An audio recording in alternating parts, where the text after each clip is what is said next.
Shalom, perkenalkan saya Francisca Mitalia, mahasiswi dari Esteteril semester 3. Pada kesempatan ini saya akan mempresentasikan tentang teori behaviorisme. Nah, kita akan masuk dalam pengertian teori behaviorisme. Pengertian teori ini dikenal juga dengan teori belajar berperilaku. Nah, di mana analisis yang dilakukan pada perilaku yang tampak dapat diukur dan dilukiskan. Nah, belajar merupakan perubahan perilaku manusia yang disebabkan karena pengaruh lingkungannya.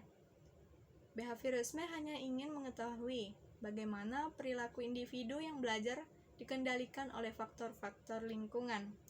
Nah, artinya lebih menekankan pada tingkah laku manusia. Teori ini memandang individu sebagai makhluk reaktif yang memberi respon terhadap lingkungannya. Nah, pengalaman dan pemeliharaan akan pengalaman tersebut akan membentuk perilaku individu yang belajar.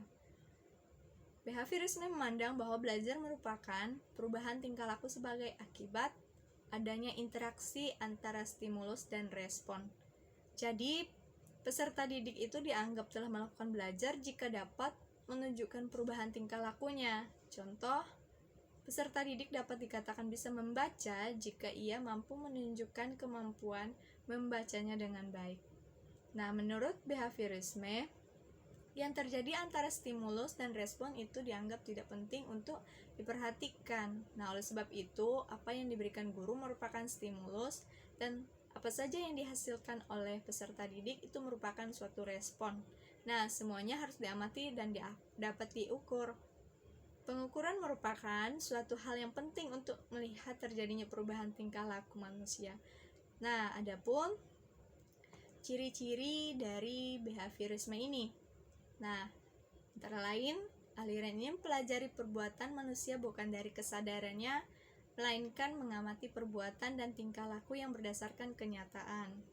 Yang kedua, segala perbuatan dikembalikan kepada refleks. Dan yang ketiga, behaviorisme berpendapat bahwa pada waktu dilahirkan semua orang adalah sama. Nah, pendidikan adalah maha kuasa, jadi manusia hanya makhluk yang berkembang. Mengapa dikatakan demikian? Karena kebiasaan-kebiasaan dan pendidikan dapat mempengaruhi refleks keinginan hati. Nah, adapun contoh penerapan teori behaviorisme dalam pendidikan agama Kristen. Nah, yang pertama, memperkenalkan Yesus kepada anak atau siswa. Nah, ini bisa kita lakukan dengan cara bercerita kepada anak-anak tentang tokoh-tokoh yang ada di Alkitab, seperti Tuhan Yesus. Nah, begitu. Terus yang kedua, menunjukkan karakter Kristus kepada siswa. Misalnya tentang saling mengasihi, tolong-menolong. Nah, kita bisa dapat menunjukkan suatu karakter tentang Kristus yang bisa kita teladani. Nah, yang ketiga, mengajarkan siswa untuk berdoa.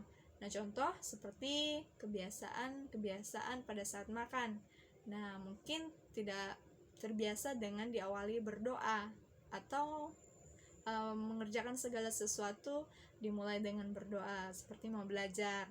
Nah, di situ kita bisa mengajari mereka bahwa sebelum belajar atau sebelum makan, kita awali dengan doa. Nah, dengan begitu membiasakan anak-anak untuk berperilaku dalam melakukan segala sesuatu yang diawali dengan berdoa. Nah, pandangan saya mengenai teori ini yaitu yang pertama, terjadi kesamaan antara penyampaian dan penerimaan atau tidak berfokus pada satu arah.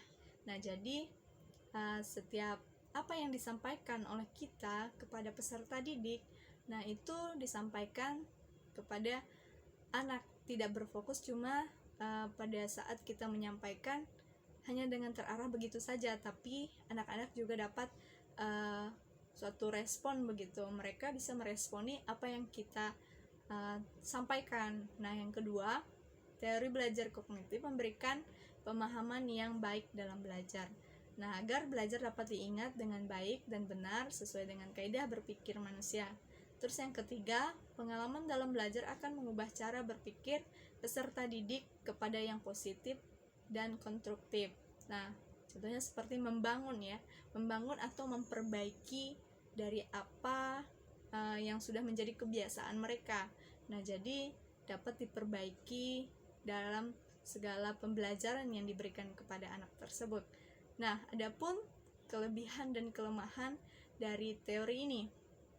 Nah, yang pertama yang dapat kita lihat adalah kelebihannya. Yang pertama itu membiasakan guru untuk bersikap jeli dan peka. Nah, jadi kita sebagai guru bisa dibiasakan untuk bersifat peka terhadap peserta didik yang pada saat itu kita ajari. Nah, yang kedua, guru tidak membiasakan berikan ceramah sehingga murid dibiasakan belajar mandiri.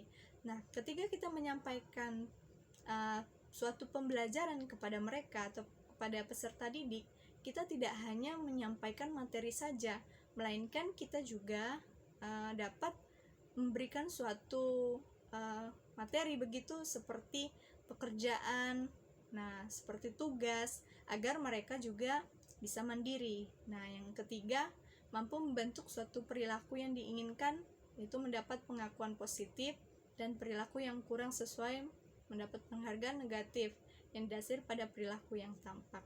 Nah, terus adapun kelemahan dalam teori ini. Yang pertama, tidak setiap pelajaran dapat menggunakan metode ini. Nah, mungkin bisa dengan metode-metode lain. Nah, yang kedua, murid dipandang pasif, perlu motivasi dari luar, dan sangat dipengaruhi oleh penguatan yang diberikan oleh guru. Nah, yang ketiga, pembelajaran siswa yang berpusat pada guru bersifat mekanistik. Nah, ada hanya berinteraksi pada hasil yang dapat diamati dan diukur. Nah, jadi itulah teori behaviorisme yang dapat saya presentasikan pada hari ini. Saya ucapkan banyak terima kasih. Terima kasih.